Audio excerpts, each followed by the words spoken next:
5 seconds.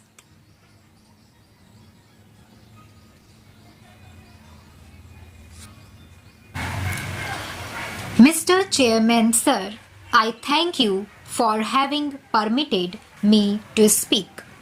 The budget presented by our beloved Prime Minister of India is a mixed one which deserves both appreciation and criticism.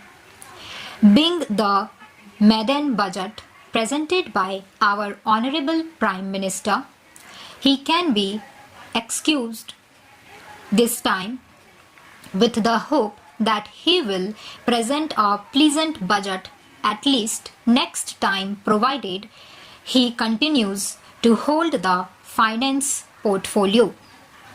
It is worthwhile to take into account the comments made by various people belonging to various sections. The Chamber of Commerce people believe that instead of giving relief to corporate sector, government has taxed 30% minimum tax, which will hamper the growth of the corporate sector.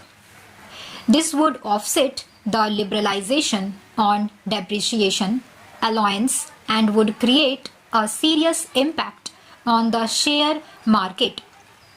The TV is no longer a luxury item and is a media for propagating government policies and programs, and it is a media to educate the illiterates who form a major part of the population of our country. Hence, the price rise is unjustified and unimaginable. The salaried people are the honest taxpayers in this country. They all expected a higher ceiling limit for tax eligibility, but no mention has been made. This has totally disappointed them. Of every rupee that accrues to the central exchequer according to 1987-88 budget proposals, 4 pays only come through income tax. In this budget, it is worth to praise that housing and education have been given a boost. This will create a motivation among middle class and upper middle class to have their own shelter. It is a legitimate duty of the government to provide such shelter. In that case, our Prime Minister has made a sincere effort in this budget.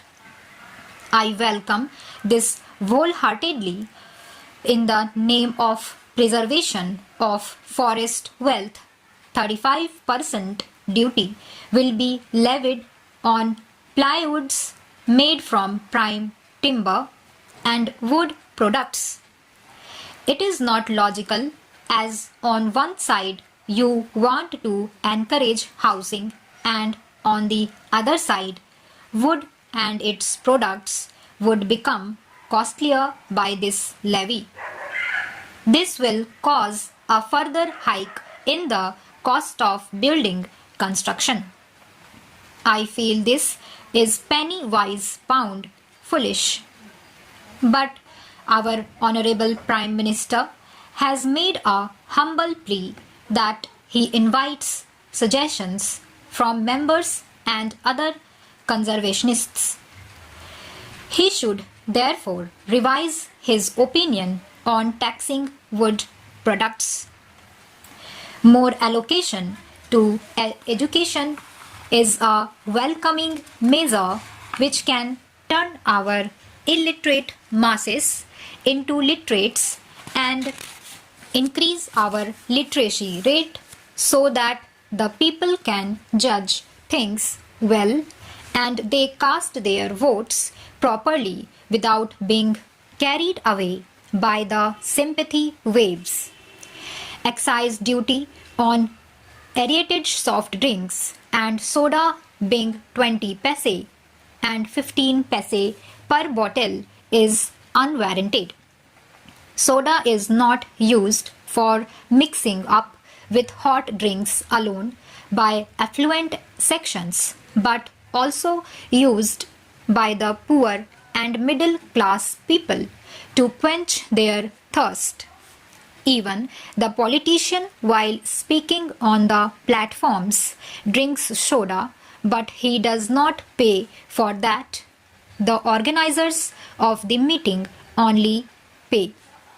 So, it has become an additional burden for the people of the lower rank of the party who form the rank and file of the organization. Hence, it is unjustified to increase the excise duty on soda and soft drinks.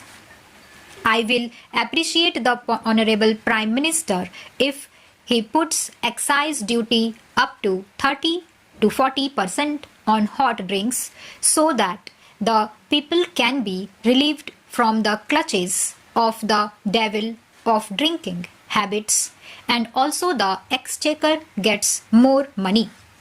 Though snuffing and chewing tobacco is really harmful to health, people in the rural areas forego their food while at work, and also when they are not able to take one square meal a day, indulge in chewing tobacco and snuffing. So, increasing excise duty on these substances is going to hit the common man and not the richer people.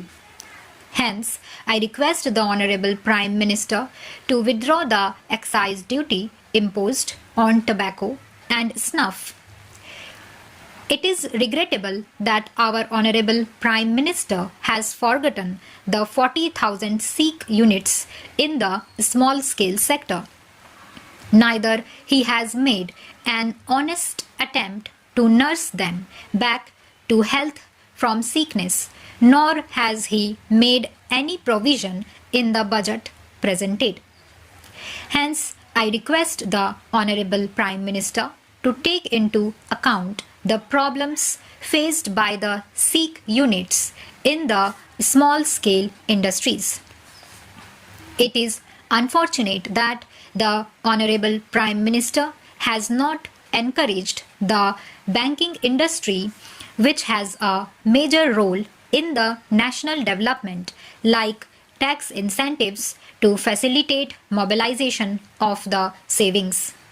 While creation of a national housing development finance bank is appreciable, nationalized banks should be made to involve in these activities with a due caution, not to allow favoritism or ruling political parties' interference.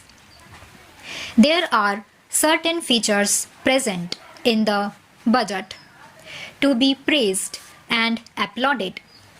One is that any compensation received by a workman at the time of his retirement is exempted from tax. Stop.